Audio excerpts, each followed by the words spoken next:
Hello दोस्तों, आपका मेरे चैनल में स्वागत है। आज की कथा है महाभारत की कहानी, एकलव्य की कथा। यह महाभारत काल की बात है, जब भारत के एक जंगल में एकलव्य नाम का एक बालक अपने माता पिता के साथ रहता था। वह अनुशासित बालक था और उसके माता पिता ने उसकी परवरिश अच्छे संस्कारों के साथ की थी। एकलव्य की धनुर्विद्या में बहुत रुचि थी, लेकिन जंगल में इसके लिए साधन उपलब्ध नहीं थे। इसलिए वह गुरु द्रोणाचार्य से धनुर्विद्या सीखना चाहता था।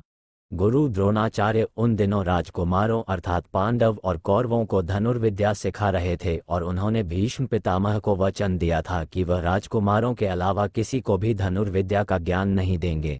जब एकलव्य अपना निवेदन लेकर गुरु द्रोणाचार्य के पास आया तो उन्होंने उसे अपनी विवशता बताकर वापस भेज दिया। इस पर एकलव्य बहुत दुखी हुआ, लेकिन उसने ये प्रण लिया कि वह द्रोणाचार्य को ही अपना गुरु बनाएगा। शारीरिक रूप से गुरु की अनुपस्थिति के चलते उसने उनकी मिट्टी की मूर्ति बनाई और उसके सामने तीर कमान चलाने का अभ्यास करने लगा। देखते ही देखते वह एक उम्दा धनुर्धारी बन गया। एक दिन की बात है, जब गुरु द्रोणाचार्य अपने शिष्यों के साथ धनुर्विद्या का अभ्यास करने जंगल की ओर आए। उनके साथ एक कुत्ता भी था। उस समय एकलव्य भी जंगल में धनुर्विद्या का अभ्यास कर रहा था। ऐसे में जब कुत्ते को जंगल के एक ओर से आवाज आई तो वह उस ओर जाकर भौंकने लगा, जिससे एकलव्य की एकाग्रता भंग होने लगी। इस वजह से कुत्ते को चुप करवाने के लिए एकलव्य ने उसके मुंह में कुछ इस प्रकार बाण चलाए कि उसका भौंकना भी बंद हो गया और उसे कोई चोट भी आई। कुत्ता वापस द्रोणाचार्य के पास भाग गया। जब उन्होंने कुत्ते को देखा तो उन्हें अपनी आंखों पर विश्वास नहीं हुआ और उन्होंने सोचा कि इतना अच्छा धनुर्धारी कौन है जिसे धनुष बाण की ऐसी विद्या आती है। जब उन्होंने जाकर देखा तो उनके सामने हाथ में धनुष लिए एकलव्य खड़ा था।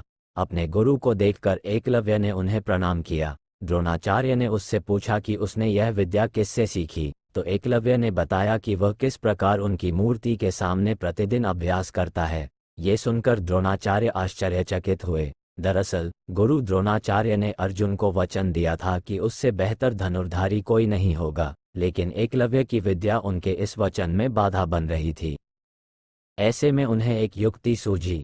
उन्होंने एकलव्य से कहा, वत्स, तुमने मुझसे शिक्षा तो ले ली, लेकिन मुझे गुरु दक्षिणा तो अभी तक नहीं दी है।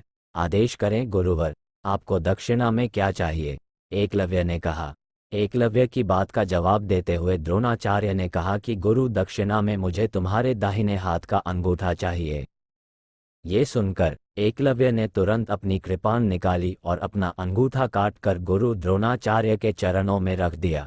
इस घटना की वजह से एकलव्य का नाम एक आदर्श शिष्य के रूप में आज भी याद किया जाता है। कहानी से सीख बच्चों, वीर एकलव्य की कहानी से हमें ये शिक्षा मिलती है कि अगर हम अपने लक्ष्य के प्रति पूरी तरह समर्पित हैं तो उसे हासिल करने के बीच में आने वाली कोई भी बाधा अहमियत नहीं रखती।